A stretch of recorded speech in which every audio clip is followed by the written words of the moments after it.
Andito po tayo ngayon sa barangay Nagsangalan, Bigan City, Ilocos Sur upang bigyan ng munting handog ang isang anak ng isang pulis na may kapansanan.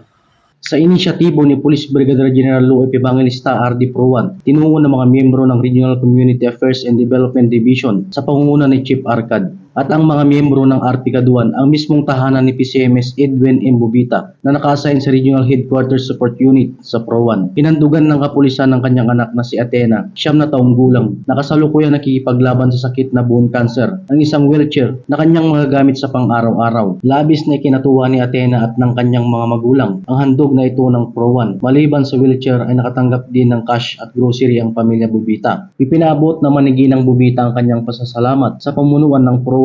First and foremost, we are so blessed to have the kind of program na meron po kayo sa Pro1.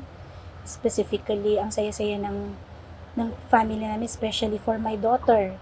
Kasi meron na siyang magagamit na wheelchair para mapadali yung pag-transport namin sa kanya whenever we go to other places. And of course, we would like in behalf of our family, we would like to extend our sincerest gratitude to our Regional Director, Sir Lou Evangelista, for coming up with this kind of program.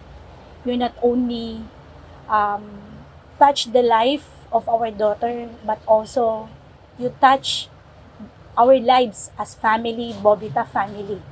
And we're very, very thankful to you, sir.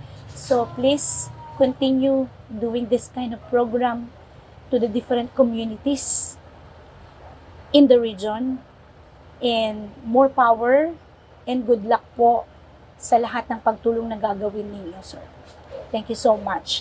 And for that, Sir Lou, I'm going to give you wow, galing clap, wow, galing, wow, wow, galing, galing, wow. Thank you so much. Mula dito sa Bigan City, Ilocos Sur, ako po ang inyong Police News Network Correspondent, Patrolman Dennis Carinal, alagad ng batas, tagataguyod ng Balitang Pulis.